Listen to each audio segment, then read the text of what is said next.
ने बड़ी sorrow and grief में लिखी हुई है। First of all we will discuss the key points of the poem. ये 10 लाइन की पोएम्स है, 10 लाइन्स है इसमें, डिवाइडेड इनटू 2 स्टेंजा है। Rhyming scheme for each stanza is A B A B. And जनरी की बात करें तो इट इज़ अ लिरिक यानी कि इसमें पोइट की फीलिंग को डिस्क्राइब किया गया है। पोइट जो भी फील कर रहा है, ग्रीफ है, सॉरो है, वो सारी पर्सनल चीज़ों को इसमें उसने डिस्क्राइब किया हुआ है। अगर हम थीम की बात करें तो ये पोएम बहुत ही पेसिमिस्टिक है, निराशावादी है, क्योंकि इसका टाइटल ही है बिलाप। तो इसी वजह से इस पोएम में पेसिमिस्टिक। अच्छा, ये पोएम उन्होंने लिखी थी क्योंकि उनके फ्रेंड की डेथ हो गई थी, पीवी शैली के, तो बहुत ही निराश थे। और क्योंकि साइंस के मैंने बताया स्टूडेंट्स थे वो, और गॉड पे इतना उनका विश्वास नहीं था, ना तो कोई फ्रेंड था एट मोमेंट में। बहुत ज़्यादा डिप्रेस हो चुके थे। हैरिएस्ट वेस्टब्रुक ने सुसाइड कर लिया था, ठीक है। तो एट दैट कंडीशन में ये बहुत ही परेशान रहने लगे थे, बहुत ही ज़्यादा पेसिमिस्टिक हो गए थे। Then so he compose this poem. Now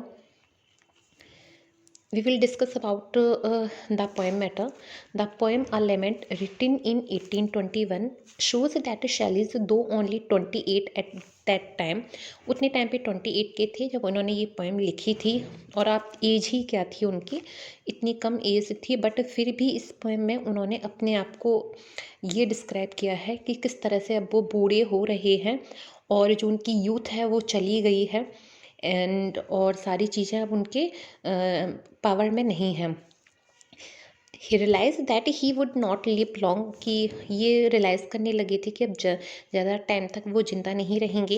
his A youth has deserted him, उनकी अब जो यंगनेस है वो भी फैड हो चुकी है। इंसान एज से नहीं, यश कब रिटर्न होगा, यानी वो मुझे हैप्पीनेस, अब यश वो कब प्राप्त होगा, यहाँ पे भी क्वेश्चन किया।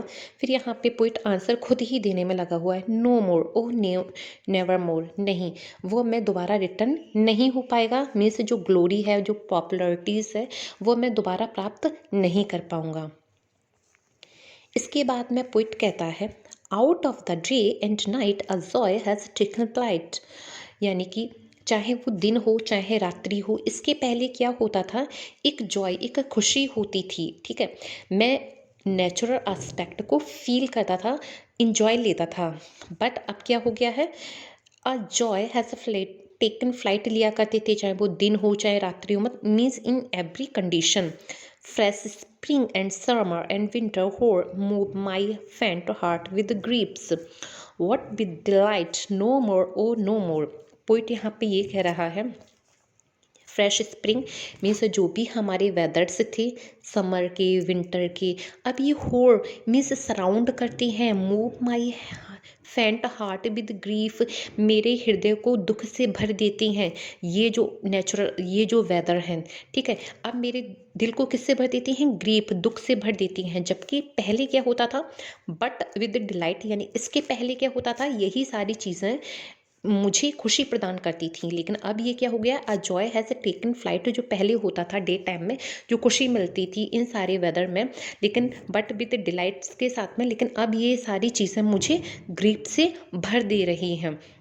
फिर पोइट कह रहा है कि क्या ये दोबारा से ये चीज़ें मिलेंगी, नो मोर ओ नो मोर। फिर अगेन पोइट कह रहा है, नहीं, अब ये मैं इन सारी चीज़ों को रियलाइज़ नहीं कर पाऊँगा, क्योंकि अब मैं बहुत ही डिप्रेस, परेशान हो चुका हूँ इन सारी लाइफ की जो भी सरकमटेंसेस हैं उससे।